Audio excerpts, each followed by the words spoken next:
The long, mostly peaceful border between the United States and Canada stretches for thousands of miles, winding through forests, rivers and small towns. For generations, it has symbolized not just a line on a map, but a deep and enduring partnership between two nations. But today, that border is the front line of a major economic conflict, and the atmosphere has shifted from calm cooperation to tense uncertainty. On August 4, 2025, the two neighbors find themselves locked in a serious trade dispute, one that threatens to unravel decades of economic integration and trust. President Donald Trump has imposed a sweeping 35% tariff on a wide range of Canadian goods, sending shockwaves through Canada's economy. The move has put Prime Minister Mark Carney under intense pressure. As markets tumble and business leaders demand answers, Trump's decision is tied to a host of contentious issues, including the ongoing crisis of fentanyl trafficking across the border, which American officials blame in part on Canadian supply routes. It's also linked to Canada's outspoken stance on Palestine, allegations and criticisms that Carney and his government strongly reject, calling them unfair and politically motivated. The relationship, once a model of international friendship and cooperation, is now being tested as never before, with old alliances strained and new divisions emerging. With the global economy already under strain from inflation and supply chain disruptions, the stakes for Canada are enormous. The US is its top trading partner, and these tariffs threaten key industries, thousands of jobs, and the livelihoods of countless families. Carney's government is scrambling to respond, holding emergency meetings and reaching out to allies, knowing that millions of livelihoods are at risk, and the political fallout could be severe. This is more than a trade spat. It's a battle over national pride, political strategy, and the very future of North American cooperation. The outcome could reshape the continent's economic landscape for years to come. The world is watching closely. Will this be a brief flare-up, or the beginning of a damaging trade war between two of the world's closest allies? The uncertainty is palpable, and the stakes could not be higher. The next moves by both leaders will shape the fate of workers, families, and entire communities on both sides of the border, as everyone waits anxiously for answers. The story of this conflict is still being written, and its final chapter remains uncertain. The trade war erupted with a dramatic White House announcement, sending shockwaves through both political and economic circles in Washington and Ottawa. The world watched as the U.S. administration unveiled a bold new strategy, signaling a major shift in North American relations. At the heart of the conflict, a sweeping 35% tariff on a wide range of Canadian goods not protected by the USMCA. This move targeted everything from lumber and steel to agricultural products, threatening to disrupt supply chains and raise prices for consumers on both sides of the border. President Trump justified the move by blaming Canada for fentanyl smuggling into the U.S., a claim hotly disputed by Canadian officials who pointed to their own efforts to combat the opioid crisis.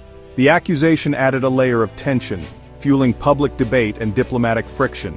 He also linked the tariffs to Canada's recent recognition of a Palestinian state, signaling that trade is now a tool for broader political leverage. This marked a dramatic escalation, intertwining foreign policy with economic retaliation in a way rarely seen before. These justifications have created a complex, highly charged situation for Canada, blending public health, security, and foreign policy. Canadian leaders now face the challenge of responding on multiple fronts, balancing domestic concerns with international diplomacy. U.S. officials frame the tariffs as necessary for American interests, but Canadians see them as unfair and aggressive. Protests have erupted, and the media on both sides are fueling the narrative, making compromise even more difficult. The dispute is no longer just about economics. It's about sovereignty, national pride, and international alignment. Allies and rivals alike are watching to see how the two countries navigate this high-stakes standoff. Commerce Secretary Howard Lutnick and Trade Representative Jameson Greer are leading the U.S. charge, insisting the tariffs are about security, not punishment. They argue that protecting American borders and interests must come first, regardless of the diplomatic fallout. For Canada, the challenge is to counter what it sees as baseless accusations while protecting its economy and the livelihoods of its workers. The stakes are high, and every decision carries significant consequences. The stage is set for a confrontation where facts, politics, and national interests collide, and where the outcome could reshape the future of North American trade and diplomacy. The world is watching to see who will blink first, as the drama between these two close allies unfolds on the global stage. DN Ottawa, Prime Minister Mark Carney wasted no time pushing back. He called out Trump's fentanyl accusation, citing data that Canada is responsible for only about 1% of the fentanyl entering the U.S. Carney argued the tariffs are a cover for protectionism, not a real solution to the opioid crisis. He highlighted Canada's investments in border security and law enforcement, stressing the opioid crisis is a shared problem. On Palestine, Carney defended Canada's right to set its own foreign policy, rejecting U.S. attempts to use trade as leverage. His message, Canada won't be bullied or pressured into changing its principles. No deal is better than a bad deal, he declared, a phrase that quickly became a national rallying cry. Carney's firm stance reassured Canadians and signaled to the world that Canada would defend its sovereignty. The government's focus, protect Canadian workers and industries from what it calls an unjust attack. The diplomatic battle lines are now clearly drawn. The 35% tariff has hit Canadian industry hard, sending shockwaves through sectors like lumber, steel, aluminum, and auto parts. These industries, which have long been the backbone of Canada's manufacturing strength, are now facing unprecedented challenges. The sudden imposition of such a steep tariff has left many companies scrambling to adapt, with little time to prepare for the fallout. For manufacturers, the new tax means higher prices for U.S. buyers, canceled orders, and looming job losses. Many factories are seeing production slowdowns, and some are even considering temporary shutdowns. The uncertainty is making it difficult for businesses to plan ahead, and workers are left wondering if their jobs will survive the next round of cuts. The auto sector, a pillar of Ontario's economy, faces major disruption as cross-border supply chains are thrown into chaos. Parts that once moved seamlessly between Canada and the U.S. are now delayed or stuck at the border, threatening the just-in-time production model that the industry relies on. The ripple effects extend far beyond factories. Trucking companies, local businesses, and entire communities are bracing for impact. Small towns that depend on manufacturing are especially vulnerable, as every lost job can have a domino effect on local shops, services, and families. The U.S. is Canada's largest trading partner, and decades of economic integration are now at risk. The close relationship that once defined North American trade is being tested, and both sides are feeling the strain as negotiations stall and uncertainty grows. Businesses that once relied on stable access to the U.S. market are now forced to rethink investments and hiring.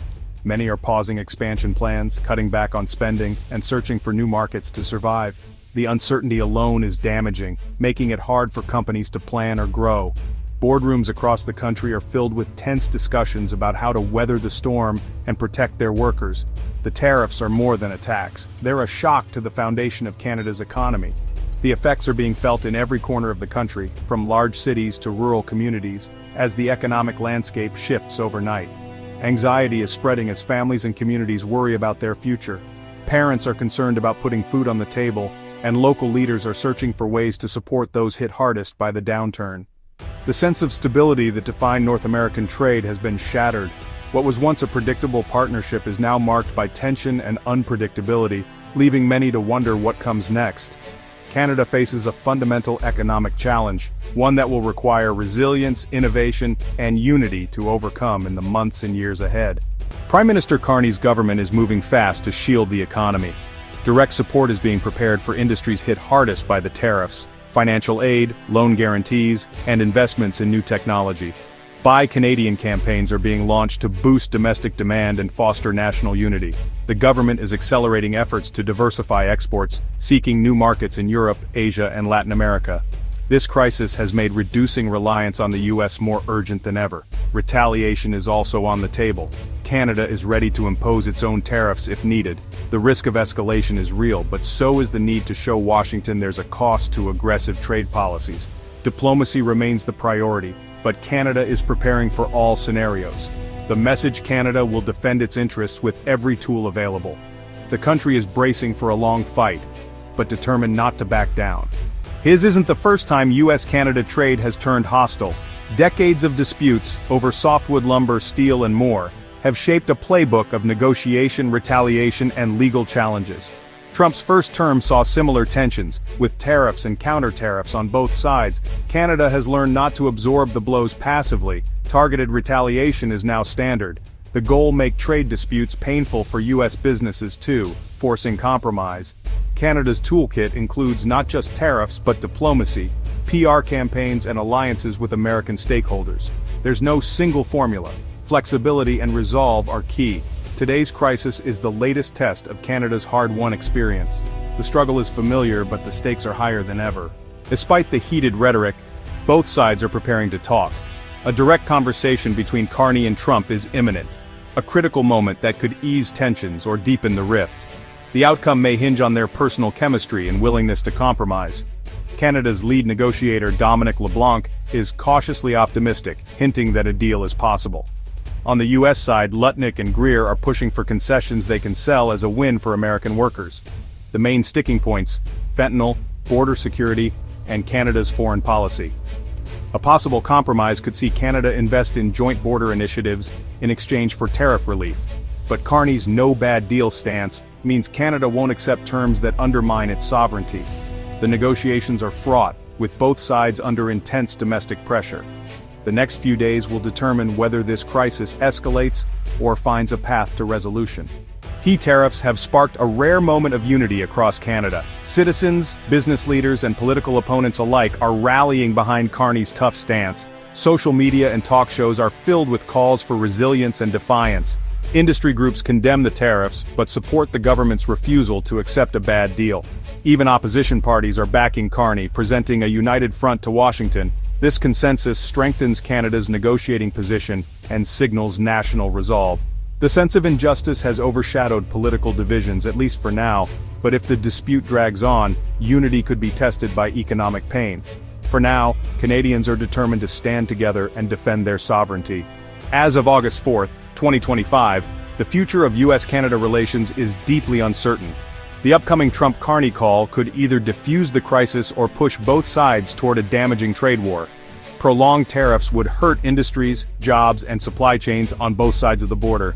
Canada may accelerate efforts to diversify trade, reshaping North America's economic landscape. The political and symbolic stakes are enormous. A bitter trade war could erode decades of trust and cooperation. The choices made in the coming days will define the future of this vital partnership. A negotiated settlement is possible, but so is a spiral of conflict driven by politics and pride. The world is watching to see if this historic friendship can survive its toughest test yet.